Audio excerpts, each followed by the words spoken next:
Hi friends, please subscribe to Amravati Media and press the bell icon for more latest updates. ఏపీలో కూటమి పార్టీలకు పొంచి ఉన్న ప్రమాదం.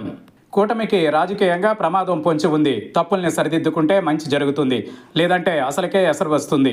కూటమి ప్రభుత్వం 2 ఏళ్ల పాలన పూర్తి చేసుకుంది. ప్రభుత్వంపై ప్రజాభిప్రాయం గురించి విస్తృతంగా చర్చిస్తున్నారు. కూటమి ప్రభుత్వంపై వ్యతిరేకత ఉందనేది మెజారిటీ ప్రజాభిప్రాయం. మరోవైపు వైసీపీ కార్యకర్త మొదలుకొని ఆ పార్టీ అధినేత వైఎస్ జగన్మోహన్ రెడ్డి వరకు మళ్లీ అధికారం తమదే అని ధీమా వ్యక్తం చేస్తున్నారు. 2 ఏళ్ల క్రితం దారుణంగా ఓడిపోయిన వైసీపీలో సమరోత్సాహం కనిపిస్తోంది.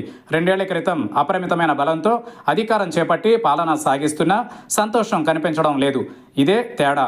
చాలామంది ఎమ్మెల్యేలు, మంత్రులపై తీవ్ర వ్యతిరేకత ఉందన్న ప్రచారం ఊపందుకుంది. మరి ముఖ్యంగా వివిధ సర్వేల ఆధారంగా 100 మంది వరకు ప్రజాప్రతినిధుల్ని చంద్రబాబే పిలిపించుకుని మందలించినట్టు తెలుస్తోంది. అయినప్పటికీ ఎలాంటి మార్పు కనిపించడం లేదు. తమపై టీడీపీ అధిష్టానానికి వ్యతిరేక భావన ఉందని ఎమ్మెల్యేలకు అర్థమైంది. దీంతో వచ్చే ఎన్నికలలో టికెట్ వస్తుందో రాదో అనే అనుమానం తలెత్తింది. ప్రజాప్రతినిధుల భయానికి సంబంధించిన గొడవ ఇది. అయితే నాణ్యానికి రెండో వైపు తెలుసుకోవాలి.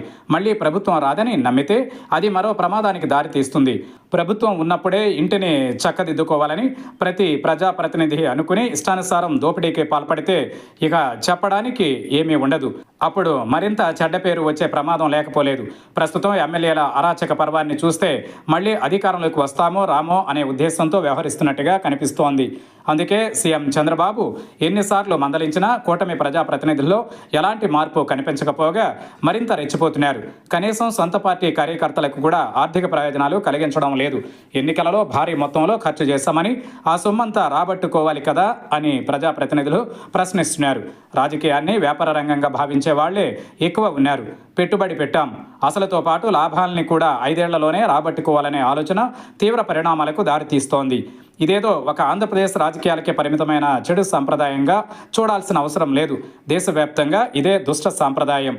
ఒకప్పుడు రాజకీయాల్లోకి సేవా దృక్పథం కలిగిన విద్యావంతులు, మేధావులు వచ్చారు. ఇప్పుడు ఆ పరిస్థితి లేదు. డబ్బు తప్ప మరే అంశం రాజకీయాలలో నాయకత్వానికి ప్రామాణికం కాకుండా పోయింది. ఇదే అన్ని అవలక్షణాలకు మూలమైంది. ఈ పరిణామాలు ఎక్కడి వరకు దారి తీస్తాయో చెప్పలేని పరిస్థితి.